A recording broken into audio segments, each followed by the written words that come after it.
All right, let's jump right in. We're going to do something a little different today. We're going to connect a poet from the 1500s to a modern-day social mission.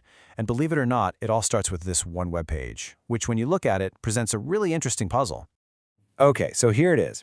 At first glance, it looks like a pretty standard event page, right? It's from IS Khan, and they're celebrating the appearance day. You can think of it as a birthday. For this historical figure, Śrī Lochana Dāsa Ṭhākura. Seems simple enough, but then you start to look a little closer.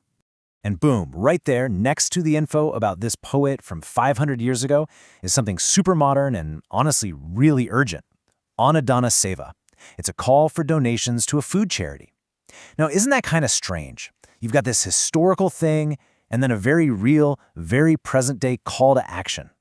What's that about? And they're not messing around about why this charity is so important. The page just lays out these really stark numbers. I mean, look at this. A quarter of the world's hungry people live in India, and almost half, 44% of kids under 5 are underweight. So this isn't just some symbolic thing, you know? They're tackling a massive, real-world problem here. So that's the big question, isn't it? That's what we're here to unpack. What in the world does a poet from the 1500s have to do with a 21st century food crisis? It seems like two totally different worlds. Well, let's dig in and find out. All right, here's how we're going to crack this. First, we'll look at the modern event itself. Then, we're hopping in the time machine to meet the poet from Gaurāṅga. After that, we'll get into his most famous work, and then listen to the message in one of his songs. And finally, we'll bring it all back to today and connect the dots. Okay, so, Section 1. We're starting with this puzzle, right? This webpage that feels like a mashup of ancient history and a modern call for help. A poet's birthday party and a food drive. It's a really interesting and kind of confusing mix. So to figure this out, we've got to go way back. We're talking 500 years back to meet the man himself, the poet from Gaurāṅga, Lochana Dāsa Ṭhākura. You know, his life was actually pretty short, but wow, was it impactful.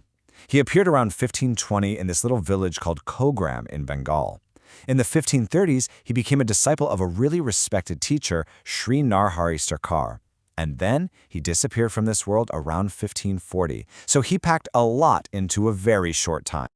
So what did he do in that short time that made him so memorable? Well, it really comes down to his biggest contribution, the thing that cemented his legacy. And that was a book. But not just any book. It was this incredible poetic biography. It was called the Caitanya Maṅgala. And look, this is a huge deal. This text tells the life story of Śrī Chaitanya Mahāprabhu, who's an incredibly important saint. I mean, he's central to the Gaudiya Vaishnava tradition. And that's the exact same tradition that ISKCON is part of today. So you can already see the thread starting to form.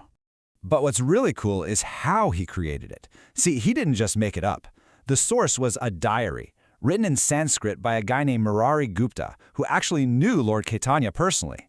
Then, that diary was told to him, narrated by a scholar named Damodara Pandita. Lochana Dasa's true genius was taking that dense scholarly Sanskrit and turning it into beautiful Bengali folk poetry, something the everyday person could sing and feel in their heart. And this book is a true epic. It's broken down into 4 parts. You have the Sutra Kanda, which kind of sets everything up.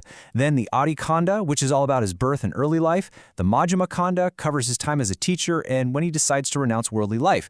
And it all wraps up with a Shesha Kanda, following his amazing travels all over India. It's literally the whole story.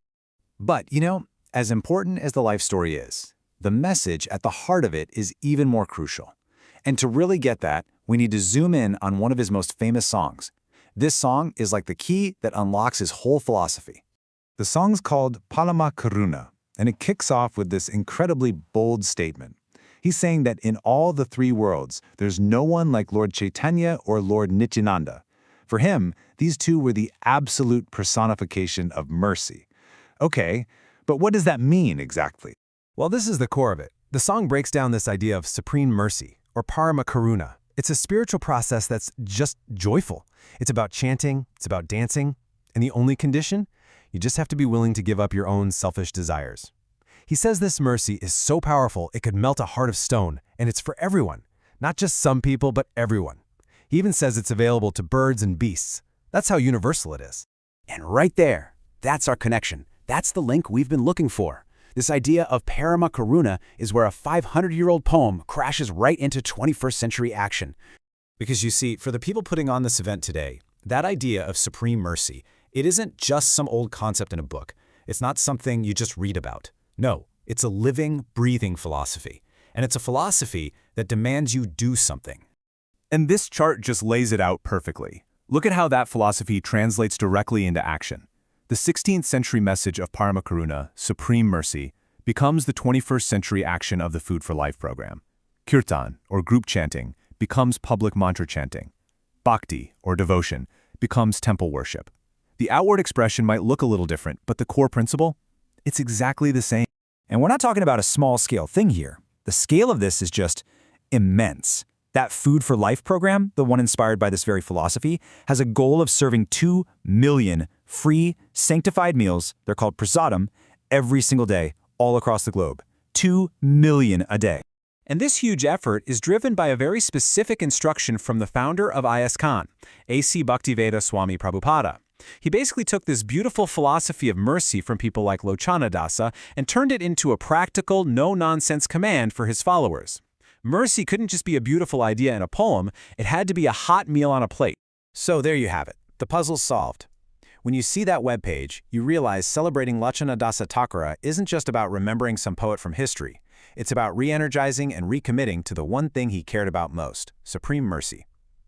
That food drive isn't just tacked on at the end. It is the celebration. It's the modern-day version of his 500-year-old song. When you really boil it all down, it's just this incredibly powerful, unbroken line, isn't it? The poetry of mercy from centuries ago flows right into the practice of compassion today. It's a direct connection. And that kind of leaves us with one final thing to think about. I mean, this story is a perfect example, right?